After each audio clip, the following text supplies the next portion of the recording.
ओम नमः भगवते वासुदेवाय। बोल श्री कृष्ण भगवान की जय। आप सभी भक्तजनों को मेरा प्यार भरा नमस्कार। तो चलिए आज श्रवण करते हैं माघ मास महात्म्य का 26वां अध्याय, जिसमें प्रेत जो है पथिक से क्या कहता है सुनिए। पथिक कहने लगा कि हे प्रेत, तुमने सारस के वचन किस प्रकार और क्या सुने थे, सो कृपा करके कहिए। प्रेत कहने लगा कि इस वन में कुहरा नाम की नदी पर्वत से निकलती है। मैं घूमता घूमता उस नदी के किनारे पहुंचा और थकावट दूर करने के लिए वहां पर ठहर गया। उसी समय लाल मुख और तीखे दांतों वाला एक बड़ा बंदर वृक्ष से उतरकर जल्दी जल्दी वहां पर आया जहां एक सारस सोया हुआ था।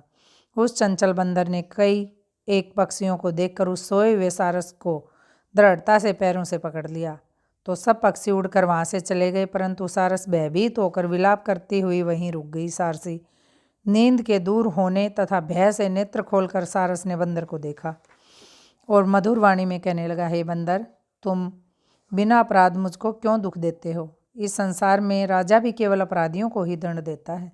तुम्हारे जैसे श्रेष्ठ प्राणी किसी को पीड़ा नहीं देते। हम अहिंसक और दूसरों के कर्मों को नहीं देखते।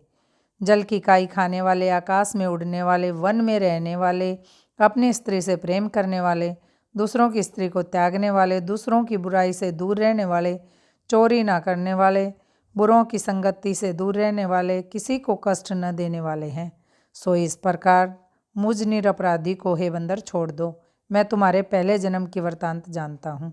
यह सुनकर वह बंदर उसको छोड़कर दूर बैठ गया और कहने लगा, तुम मेरे पहले जन्म के वृतांत को कैसे जानते हो? तुम अज्ञानी पक्षी हो और मैं वन में घूमने वाला। सारस कहने लगा, मैं अपनी जाति की स्मृति के बल से तुम्हारे पूर्व जन्म का सब वृतांत सुन जानता हूँ। तुम पूर्व जन्म में विंध्य पर्वत के राजा थे और मैं तुम्हारे कुल का पूज्य पुरोहित था। तुम राजा होकर अपनी प्रजा को पीड़ा दिया करते थे। विवेकहीन तुमने बहुत सा धन इकट्ठा किया। सो वानर, प्रजा की पीड़न रूपी अग्नि की ज्वाला से ही तुम पहले से ही तप चुके हो।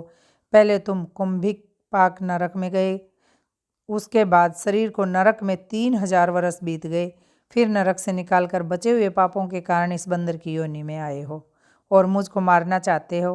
पूर्व जन्म में तुमने ब्राह्मण के बाग से लूटकर बलपूर्वक फल खाए थे। उसका यह भयंकर फल हुआ कि तुम वानर और वनवासी हुए। प्राणी अवश्य में वो अपने किए हुए कर्मों को ही भोगता है, इसको देवता भी नहीं हटा सकते। इस प्रकार मैं सारस का जन्म लेकर भी अज्ञान से मोहित नहीं हुआ। इतनी कथा सुनकर वानर कहने लगा कि यदि ठीक से जानते हो तो बताओ, तुम पक्षी कैसे हुए? सारस कहने लगा, मेरी दुर्गति का कारण भी सुनो। तुमने नर्मदा नदी के किनारे पर सूर्य ग्रहण के समय बहुत से ब्राह्मणों के निमित्त 100 ढेर अन्न के दान किए थे। मैंने पुरताई के मद में थोड़ा सा ब्राह्मणों को दिया और बाकी सब आप हर लिया। इन ब्राह्मणों के द्रव्य का अपहरण करने के पाप से मैं पहले कालसूत्र नरक में, फिर रक्त कुर्दुम नामक नरक में गया, जहाँ पर बड़े बड़े कीड़े और रक्त तथा पीप से भरा हुआ नाभि तक नीचे सिर और ऊपर पैर की हुए पीप चाटता हुआ उस दुर्गंध वाले नरक में कीड़ों आदि से काटा जाकर 3000 वर्ष तक उस यातना को भोगता रहा। मैं नरक के दुख का वर्णन नहीं कर सकता। फिर नरक की यातना से मुक्त होकर ये सारस का जन्म मैंने पाया है, क्योंकि पूर्व जन्म में अपनी बहन के घर से कांसे का बर्तन चुराया था। इसको मैंने एक जुआरी को दिया, इसी से मैं सारस योनि में आया। यह मेरी स्त्री पिछले जन्म में ब्राह्मणी थी, इसने भी कांसे की चोरी की थी, इसी से यह मेरी स्त्री और सारसी हुई। यह सब मैंने तुमसे क्रमफल कहा। अब भविष्य की बात भी सुनो। अब मैं, तुम और यह मेरी स्त्री भी हंस होंगे और काम रूप देश में सुख से निवास करेंगे। फिर इसके पश्चात गौर योनि में, फिर जाकर दुर्लभ मनुष्य योनि को प्राप्त होंगे।